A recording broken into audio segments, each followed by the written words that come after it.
여기저기서 봄 소식이 가득합니다. 먼저 옷차림이 진짜 가벼워졌고요. 또 촉촉한 봄비가 내리고 있습니다. 꽃피는 봄이 오고야 말았습니다. 그래서 그런지 여기저기서 결혼식 소식이 많이 있습니다. 어제 결혼식장에 다녀왔는데 신랑 이름이 승현이고 신부 이름이 미영이었습니다. 축가의 노랫말이 매우 인상적이었는데요. 신랑 신부의 모든 둘 다 친구 되는 한 자매가 직접 작사하고 작곡해서 불러준 노랫말 가사가 너무 아름다웠습니다. 가사가 이렇습니다. 승현이란 이름 너무 흔해서 세상에 많고 많은 승현이가 있지. 미영이란 이름도 너무 흔해서 세상에 많고 많은 미영이가 있지. 그런데 나만의 승현이, 나만의 미영이는 따로 정해져 있지 하면서 이렇게 시작하는 노래였습니다. 다른 승현이와 다른 미영이에게 눈 돌리지 말고 검은 머리 파뿌리 될 때까지 행복하게 사세요 하는 노랫말이었습니다. 유쾌한 멜로디에 참 기분 좋은 노래였습니다. 정말 큰 감동이었습니다. 그때 신부 갑자기 눈에서 눈망울에서 눈물이 한 방울 뚝 떨어졌습니다. 왜 울었을까는 모르겠습니다. 앞으로 살다 보면 별의 일이 다 생길 텐데요. 서로 결코 버려서는 안 된다는 말을 그 노래에서 하고 있었습니다. 어떠한 일이 있어도 헤어지지 말자. 서로 배신하고 변절해서는 안 된다는 노래였습니다. 끝까지 서로 한번 비록 조금씩 부족하지만 저기 더 멋진 승현이와 저기 더 멋진 미영이가 있지만 우리 서로만 바라보고 끝까지 의지하며 격려하며 살자라는 노래죠. 교회도 마찬가지가 아닐까 합니다. 교회는 주님과 결혼한 그리스도의 신부인 줄로 믿습니다. 그리고 우리 성도 개개인은 또 교회 공동체와도 결혼한 또 신부와도 같습니다. 따라서 우리는 그리스도의 신부이며 우리 부성 교회의 신부입니다. 부성 교회란 이름 너무 흔해서 세상이 많고 많은 부성 교회가 있는데 세상에 우리 교회보다 더 좋은 교회 많고 많지만 그러나 내 교회가 있는 줄로 믿습니다. 좋은 남자 좋은 여자 세상에 많고 많이 있지만 내 남자 내 여자가 있듯이 말이죠. 신랑 되신 예수 그리스도께서 곧 오셔서 신부인 우리 모두 당신의 교회를 맞이하려 하는데 혹시나 신부를 저 우상 숭배에 빼앗겨 버릴까? 안타까움에 오늘 호세아를 통해서 하나님께서 호소하고 있습니다. 돌아오라 내 신부여, 이스라엘아 네 하나님 여호와께로 돌아오라 라고 외치고 있습니다. 오늘 읽은 14장 호세아서 앞서 1장부터 14장까지 암울합니다. 계속해서 음란과 음행과 우상숭배에 읽기 싫을 정도로 암울하는데 오늘 14장 1절에서 3절을 관통해 가면서 진짜 회개한다면 다 용서해 줄게. 진정한 회심으로 돌아온다면 하나님께서 진노를 거두신다고, 그것도 완전히 거두셔서 더 이상 진노와 상관없이 돼서 4절부터 아름다운 진정한 복이 어떻게 흐르는가, 하나님께서 주시는 복 내려주심이 어떤 것인가를 자세하게 설명하고 있습니다. 우리 모두도 진정한 회개와 돌이킴을 관통해서 저주와 모든 하나님의 진노를 이 시간 다 끊기를 소망합니다. 그리고 4절부터 내려주는 폭포수 같은 은혜를 덧입고 승리하는 우리 모두 되기를 간절히 바랍니다.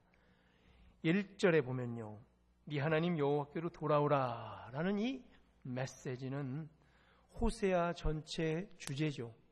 뿐만 아니라 예언서, 호세아를 포함한 모든 예언서의 전체 주제라고 할 수 있습니다. 네 하나님 여호와께 돌아오라. 세상에 기웃거리지 말고 돌아오라. 더 이상 우상 숭배하지 말고 제발 돌아오라. 하나님과 결혼한 이스라엘들 오직 하나님만 바라봐야 마땅했습니다. 그런데 자꾸만 세상의 시선을 빼앗겨버리고 우상에게 절하기 시작했습니다. 피조물들의 손으로 만들어진 것, 조물주가 아닌 피조물의 손으로 형상된 것을 향하여 이제 저것이 우리의 신이라며 절합니다. 출애굽기 32장을 보면요, 모세가 시내산 꼭대기로 올라가 40일간 금식하고 하나님께서 주신 10계명 돌판을 받고 내려오지요. 그동안 산 아래에서는 어떤 일이 벌어집니까?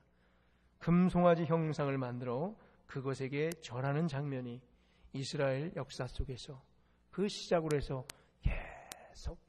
계속 오늘 호세아 이 남유다 북이스라엘로 나뉘고 북이스라엘이 이제 멸망받기 바로 직전에 여로보암 2세가 다스리는 그 순간까지도 계속해서 반복되며 이루어집니다. 출애굽 사건 때 끝장내지 못한 우상 숭배의 죄악이 약속의 땅에 들어와서도 계속 되풀이되며 역사를 거듭해 너희를 애굽 땅에서 인도하여 낸 너희의 신이로다라고 외칩니다. 여전히 동일하게 2018년도에 3월 봄비가 촉촉히 내리고 있는 이 땅에도 수많은 하나님의 백성들이 세상으로 나아가며 그들을 저 땅에 빼앗긴 채 저들은 외칩니다. 너희를 애굽 땅에서 인도하여 낸 너희의 신이 여기에 이렇게 많도다라고. 눈에 보이지 않으면 우리는 불안해합니다. 그래서 뭔가를 만듭니다. 형상입니다. 인간의 손으로 지어놔야 안심이 됩니다. 우리의 손으로 만든 것을 향하여 경배하자. 그래야 마음이 놓인다. 눈에 보여야 안심이죠. 그런데 믿음은 보이지 않는 것들의 증거요, 바라는 것들의 실상인데 어떡하죠? 믿음의 길과 우상 숭배의 길은 처음부터 다릅니다. 그러나 도저히 보이지 않기에 눈에 보여야 안심이 되는 우리가 또 뭔가를 만들어냅니다. 교회에서도 뭔가 많은 프로그램을 만들어내야 믿음이 견고해져 보이죠. 신앙생활 잘하는 것 같이 보입니다. 세상도 또 개인적으로 수많은 우상을 여러 군데 두고 살고 있지 않습니까? 눈에 보여야 안심되는 것들 일단 의심하며 들어갑시다. 믿음은 보이지 않는 것들의 실상이기 때문이죠. 이미 줬어요. 실제 상이 저 미래에 이미 있는데 지금은 보이지 않는 게 믿음입니다. 우상숭배와 전면적으로 대적하고 있는 우리의 믿음 들고 오늘 호세아를 통해서 간절히 호소하고 있는 하나님의 음성을 우리가 듣기를 소원합니다. 이스라엘아, 들으라. 1절을 읽었는데 뒷부분에 엎드려졌느니라 라는 단어가 나오는데 이스라엘 백성들의 현재 상태를 단언적으로 한눈에 보여주는 말, 엎드려졌느니라. 불의함으로 말미암아 엎드러져 있는 아이들, 열심히 운동하며 힘차게 걷고 노력하고 공부해야 되는데 자녀들이 방바닥에 엎드려져 있을 때 보여지는 부모의 마음, 우라통이 터지죠.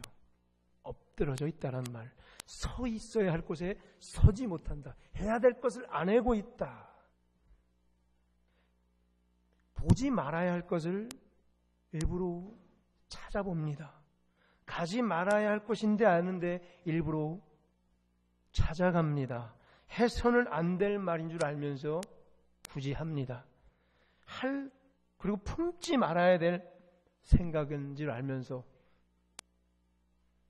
떼낼 시간이 있었음에도 불구하고 일부러 더 품습니다. 동시에 꼭 봐야 할 것은 보지 않고 애써 외면하려 합니다. 아파하는 지체들, 굶주려 있는 백성들을 꼭 봐야 하죠. 그러나 거기는 또 애써 외면합니다. 반드시 가야 할 곳, 예를 들면 전도의 자리나 기도의 자리, 예배드리는 자리, 공동체가 함께 모여야 되는 자리, 꼭 가야 할 곳은 찾아가 보지 못합니다. 마땅히 해야 할 것은 하지 못합니다. 세상 부조리와 연합하다가 비틀거리다가 어딘가 툭 걸려 넘어집니다. 그게 바로 엎드려진 상태입니다. 술 취해 비틀비틀거리다 힘이 없어 다리가 풀려 금방 주저앉고 넘어지는 상태. 마치 아버지의 재산을 취해 떠나서 창녀들과 즐기다 재산을 다 탕진하고 병들어 휘청휘청거리고 술 취해 비틀비틀거리다가 어딘가에 걸려 넘어져 있는 탕자의 모습이 아닐까요? 세상에서 버림받고 귀한 생활 다 방황하다 빨리 이제 죄인임을 깨달아야죠. 그리고선 돌아와야죠. 자, 이제 엎드려 있지 말고 마땅히 가야 할 길과 서야 할 자리에 서봐라라고 하나님께서 눈물로 호세아의 입술을 통해 호소합니다. 2절에 보니까 또 시작합니다. 하나님께서는 마지막 기회를 주십니다. 여호와께 돌아오라. 앞에 하나 더 붙입니다. 말씀을 가지고. 자, 이 문장은 히브리어의 수사학적으로 이렇게 번역하는 것보다 먼저 이렇게 번역하는 게 맞습니다. 너희는 여호와께로 돌아와라. 그래서 말씀을 붙잡아라. 너희는 먼저 여호와께로 돌아와서 말씀을 다시 붙잡아라 라고 해석하면 좀 더 나을 것 같습니다. 하나님께로 돌아와야 이 말씀을 붙잡을 수 있습니다. 거꾸로 돌아왔으면 말씀부터 붙잡아야 합니다. 돌아왔는데도 불구하고 말씀을 붙잡지 않으면 돌아온 것이 아니란 얘기죠. 말씀을 간절히 사모해야 합니다. 말씀이 없이는 금방 또다시 세상으로 나가고 기웃거리고 또 우상숭배 현장으로 끌려가게 될지 모릅니다. 교회 성도들 중에 말씀 안에 뿌리 내리지 못한 성도들은 또 우여곡절이 있고 환난이 또 고난이 닥치면은 금방 믿음부터 내려놓게 됩니다. 너무나 안타깝죠. 목회 생활을 하면서 바라볼 때. 그러나 동일한 고난과 동일한 시험이 닥쳐도 말씀에 뿌리 내린 성도는 떠나지 않습니다. 말씀에 뿌리가 내렸기 때문에 말씀으로 그 상황과 고난을 이겨냅니다. 검은 머리 팥뿌리 될 때까지 우리가 살아가죠. 부부가 만나서 수많은 다툼이 있죠. 어제 결혼하는 그 형제에게 한마디 했죠. 우리는 잘 살고 있다. 너보다 한번 잘 살아봐라 라고 했습니다. 근데 쉽지 않을걸. 우리도 마찬가지죠. 신앙생활할 때 우리의 근간을 이룰 수 있는 건 말씀밖에 없습니다. 성경책을 읽지 않는 성도는 금방 휩쓸려 나갈 수밖에 없습니다. 이해가 됩니다. 매일매일 산업 현장에서 돈을 벌어야 되며 자녀를 키워야 되며 여러 가지 또 직장 상사의 눈치도 봐야 되고 피곤한 몸을 이끌고 집에 초죽음이 돼서 들어오죠. 충분히 이해가 되는데 그래도 말씀이 없으면 또 떠나가게 될지 모릅니다. 말씀 붙잡고 말씀과 씨름하는 것은 가장 기초 첫 번째 경건의 훈련입니다. 그래서 다시 돌아와라. 여호와께로 돌아오라. 앞에 말씀을 다시 붙잡아라. 말씀을 가지고 돌아오라라고 하나님께서 이야기하십니다. 그러면서 이제 말씀 붙잡고 다시 돌아왔으면 새 사람이 된 것이고 이제 처음부터 다시 시작하라고 합니다. 죽었다가 살아난 것처럼, 아니면 새로 오늘 태어난 것처럼 다시 시작하라는 얘기죠. 다시 시작하라. 내가 오랫동안 교회에 나왔던 것들 잠깐 적고, 진짜 회개했다면 내가 오늘 죽었다가 다시 태어났는데 뭘 할까? 오늘 사형 선고받고 있다가 오늘 살아났는데 뭘 할 수 있을까? 새로 내가 오늘 지금 막 태어났다면 뭘 할 수 있을까? 아니, 내가 오늘 교회에 온 첫날이라면 나는 뭘 할 수 있을까를 FM대로 차근차근히 정석대로 진짜대로 신앙생활을 하기를 간절히 소망하지 않을까요? 2절 뒷부분에 보면요, 주여 모든 불의를 제거하여 주소서인데 말씀으로 제거하소서. 말씀을 봐야 내 불의가 비춰져서 제거해낼 수 있고요. 그 다음에는 돌이키는 선한 마음을 받아주소서. 내가 돌이키겠습니다. 착하게 살겠습니다. 착하게 살아보겠습니다. 선한 마음을 갖고 설 테니 받아주소서. 그러면서 이제 우리가 숫송아지를 대신하여 입술의 열매를 주님께 드리겠습니다라고 고백합니다. 받으소서. 입술의 열매 해석해야겠죠. 먼저 입술의 열매, 회개의 기도겠고, 기쁨의 찬송, 우리의 입술로 나올 수 있는 회개와 찬송이죠. 자, 이것을 바로 회개라고 합니다. 오늘 14장 2절과 3절이 이것을 바로 회개라고 하는데, 회개, 가던 길을 멈추고 과감하게 방향을 돌이켜 하나님께로 돌아와 말씀 앞에 다시 서서 죽었다 살아난 자의 자세로 처음부터 신앙생활하듯이 다시 시작하는 것, 이걸 가리켜 회개라고 합니다. 회개를 히브리어로 슈브라고 합니다. 저를 한번 따라하겠습니다. 시작. 슈브. 슈브. 이 회개예요. 이렇게 한번 해야, 그러면 14장 1절 시작이 슈브하고 시작합니다.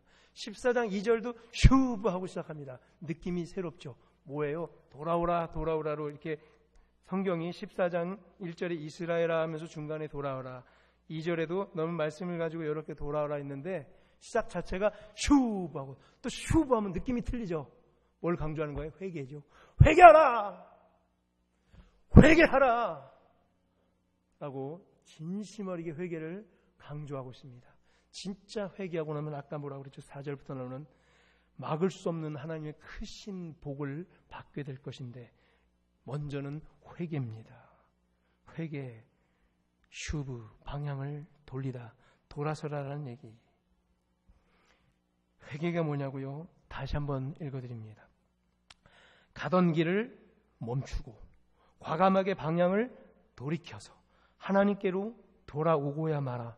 말씀 앞에 다시 서며 죽었다 살아난 자의 자세로 처음부터 다시 시작하는 것, 이것을 회개라고 합니다. 즉 회개는 뭐예요? 감정이 아니었죠. 그냥 눈물 콧물 쏟는 게 회개가 아니라, 회개는 반드시 결단과 의지가 뒤따라가야 되며 실제 삶을 통해 투철하게 살아내려는 인간편에서 할 수 있는 최고의 몸부림이 회개예요. 은혜는 하나님께서 주시는 선물과 거저받는 게 은혜죠. 그러나 회개는 우리가 철저하게 준비할수록 좋고, 철저하게 일부러 빠지지 않도록 완벽하게 내가 할 수 있는 최선의 방어망을 치는 게 회개입니다. 거기에는 의지가 필요하고 결단이 필요하죠. 예를 들면 신발, 내가 저 신발만 신으면 꼭 어디 가고 싶어져. 그럼 그 신발을 당장 불살라 버려야죠. 절대 나 저 신발 안 신을 거야. 왜? 저 신발을 나는 항상 유혹해. 괜히 저 신발을 신으면은 유혹에 빠져. 그럼 그 신발 어떻게 되겠어요? 그래도 놔둘까요? 결단하고 의지해서 신발을 똑 부러뜨려야 될까요? 똑 부러뜨려야 그 신발을 안 신게 되죠. 그런데 아까워. 그래서 잠깐 놔둬요. 그럼 그 신발 언젠가 꼭 신게 됩니다. 그리고 꼭 죄 지으러 가게 됩니다. 이게 회개예요. 똑 부러뜨리는 거. 인간이 할 수 있는 거냐요, 그건. 최선의 몸부림. 다시 세상으로 돌아가지 않기 위해서 몸부림치며 말씀을 부여잡는 게 회개예요. 자, 이러한 결단을 2절과 3절에서 보여주고 있습니다. 이게 진짜 회개입니다. 진짜 회개한 사람은 이렇습니다. 주여 모든 불의를 말씀으로 제거하여 주셔서 하고 말씀으로 나를 계속 조명하는 거예요. 말씀이 있다 보니까 죄인임을 발견하죠. 우리가 딴 거 없어요. 막 스스로 분통이 되고 화가 나고 못마땅하고 막 은혜를 못 받아도요, 어느 순간 말씀을 읽으면서 스스로 치유받더라고요, 성도들. 근데 말씀마저 안 읽으면 걷잡을 수가 없어져요. 말씀을 읽으면은 우리를 빛을 비추사 조명하거든요. 그럼 내 빛에 비춰서 내 죄가 비춰지거든요. 그리고 돌이키게 되죠. 말씀으로 불의를 제거하소서. 그 다음에 뭐예요? 다시 돌이키는 선한 마음을 받아주셔서 선한 마음을 가지려고 투쟁해요. 일부러 착한 마음을 가져야 돼요. 부정적인 생각을 일부러 버리시는 연습을 해야 돼요. 세상 방식과 습관으로 얼룩져서 나도 모르는 사이에 비비 꼬여져 있는 생각들을 정돈해내야 돼요. 그리고 이제 우리가 숫송아지를 대신하여 입술의 열매를 주께 드리겠습니다라는 고백처럼 입술의 열매를 드려야 돼요. 회개로 직접 하셔야 되고 기쁨으로 찬양의 입술을 열어야 돼요.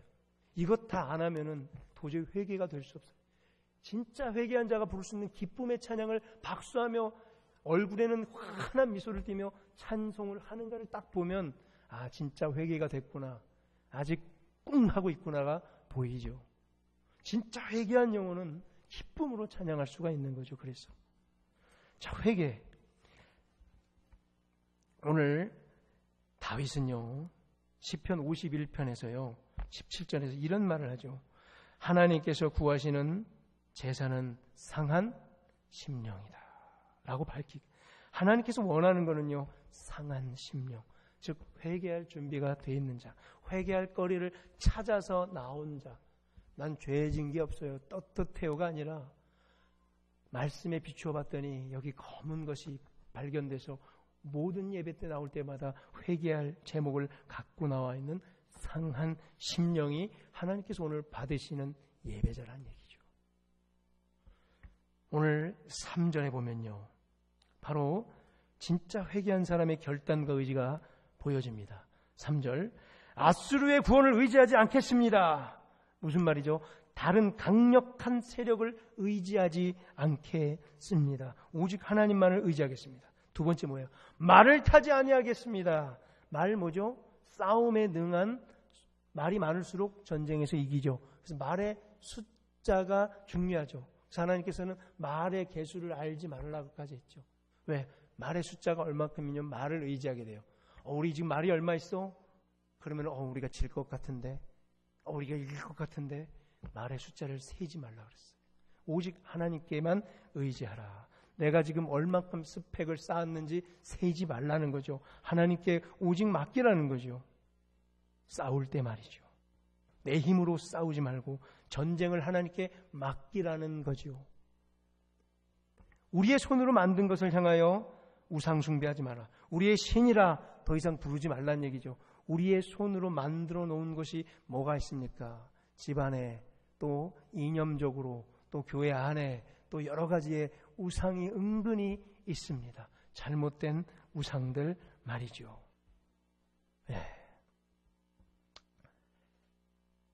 고아가 주로 말미암아 긍휼을 얻은 것 같이 항상 이 말은 뭐예요?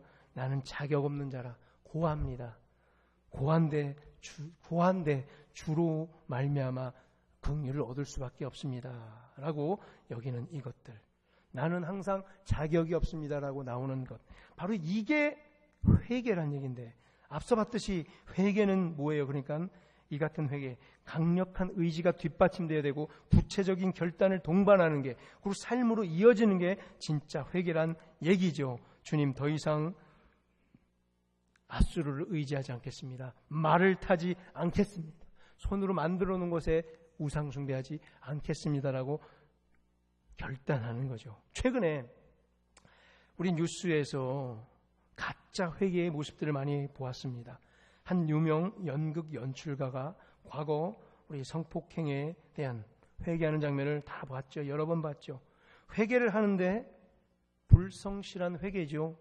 기자들을 불러놓고 회개를 하는데 연극 연출가 대가여서 그런지 그것마저도 연출하고 있습니다. 거기서도 연기하고 있습니다. 그 자체를 연극으로 삼고 있습니다. 불쌍해 보이는지 연습을 하고, 눈물 흘리는 연습을 하고, 야, 나 불쌍해 보여? 하고 확인까지 받고 수없는 연습, 리허설을 거친 채 회개를 합니다. 이거 회개입니까? 그런데 이 장면을 제가 보면서 너무나 우리가 이렇게 회개를 리허설까지 하며 회개를 연극처럼 연기하고 있지 않은가를 생각해 봅니다. 순간적으로 위기 모면하기 위해서 우리가 회개합니까? 주님께 맞을까봐 주여 잘못했습니다. 때리지 마세요. 아파요. 용서해 주세요. 요 순간 위기 모면을 위해서 거짓 회개를 하고 있습니까? 그 사람처럼. 가끔 깜짝깜짝 놀라죠. 우리도 이러지 않을까 싶어서 말이죠. 다시는 돌아가지 않겠습니다. 다시는 우상숭배하지 않겠습니다. 모든 죄악의 일부러 내가 가지를 쳐보겠습니다. 내가 할 수 있는 최선을 다해보겠습니다. 우상숭배의 강력한 외침으로부터 철저히 외면해야죠. 아수로 의지하지 않겠습니다. 말을 절대 타지 않겠습니다. 이런 것처럼 구체적으로 회개할 제목들을 정하시기 바랍니다. 하나님께서는요, 이제 회개를 진짜 마친 이스라엘 백성들에게 앞서 이 어두웠던 모든 것들을 완전히 문체를 바꿔서 4절부터 강력한 복으로 임하여 주십니다. 하나님께서 굳어버린 이스라엘 심령이 회복되고 이 닫혀있던 입술에 참회와 찬송이 넘쳐나기를 이토록 바라십니다. 숫송아지를 대신하여 입술의 열매를 드리기를 간절히 바라십니다. 입술의 열매, 회개와 찬송이죠. 제게는 자격이 없습니다고 고백하고 또 고백하고 입술로 교만을 물리치고 교만함이 입술에 배어 나오지 않도록 생각하고 또 생각해서 입술을 고쳐 먹어야죠. 우리 모두의 입술에는 이제 앞으로 우리 이 입술로 나오는 것은 기쁨의 찬양만 나오기를 간절히 소망합니다. 이 입술로 나오는 것은 형제의 사랑과 축복과 용서와 화해와 참회만이 이 우리의 입술에서 나오기를 간절히 축원합니다. 진짜 회개하여 이 입술의 열매를 갖고 선 자들에게는 이제 하나님께서 한량없는 은혜를 4절부터 내려주십니다. 왜냐하면 여호와의 진노가 떠났기 때문이라고 4절 후반부에 진노가 떠났다. 더 이상 벌 주지 않겠다. 더 이상 저주를 주지 않겠다. 진노는 끝인데 어떻게 끝이냐면 완전히 거두겠다는 얘기예요. 진노를 삭제해버리겠다는 말씀입니다. 그래서 이제 뭐만 남아요? 은혜와 평강만이 가득하게 됩니다. 우리 이거 그대로 이 축복을 받아 먹읍시다.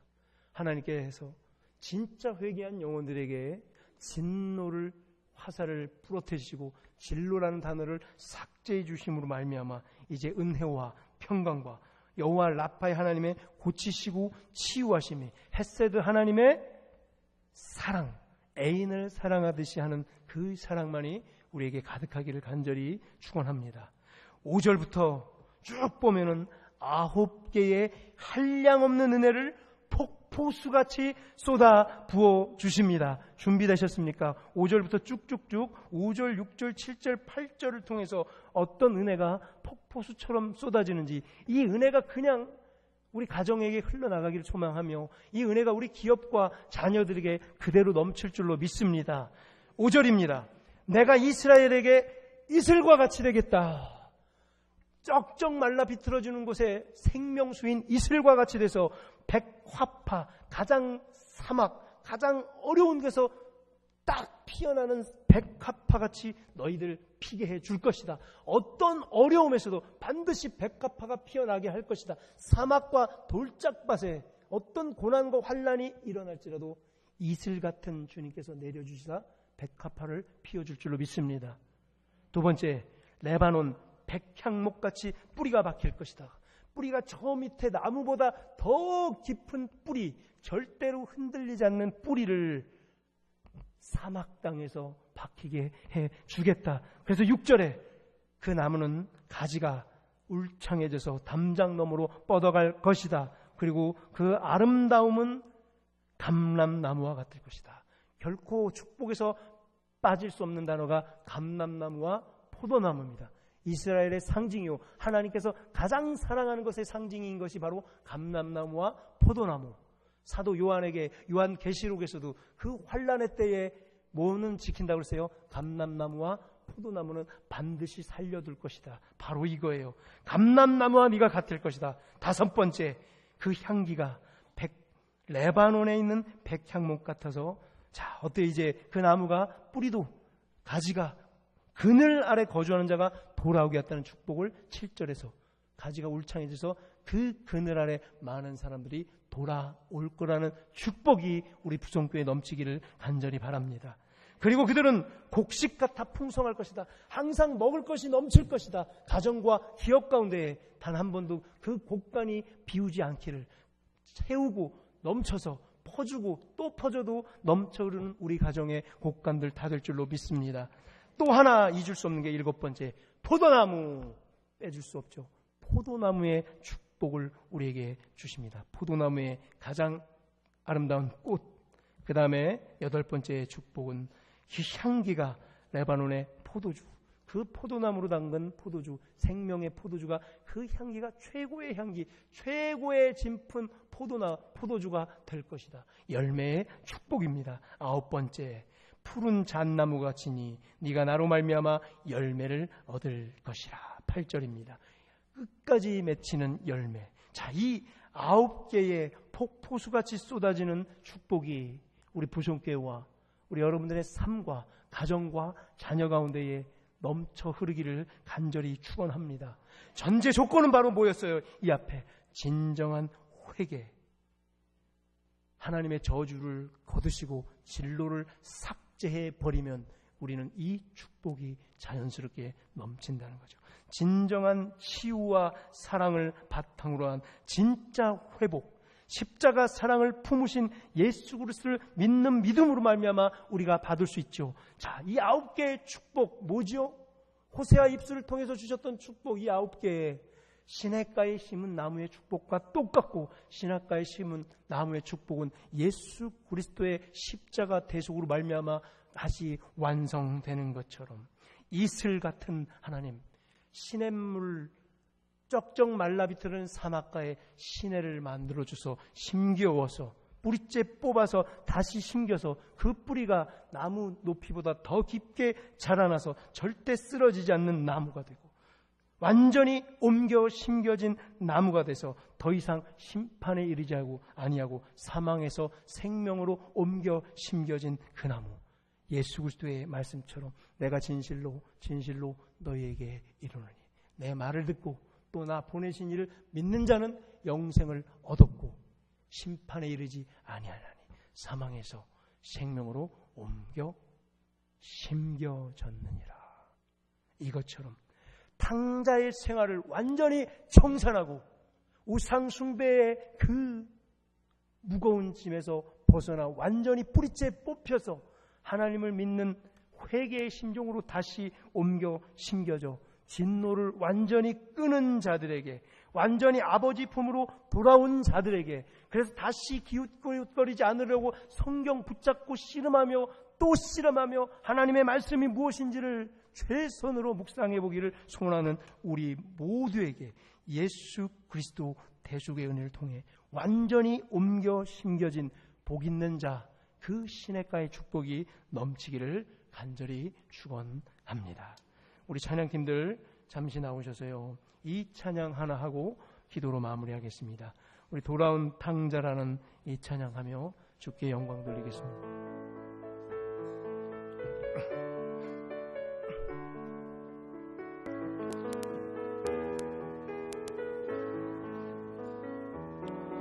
멀거만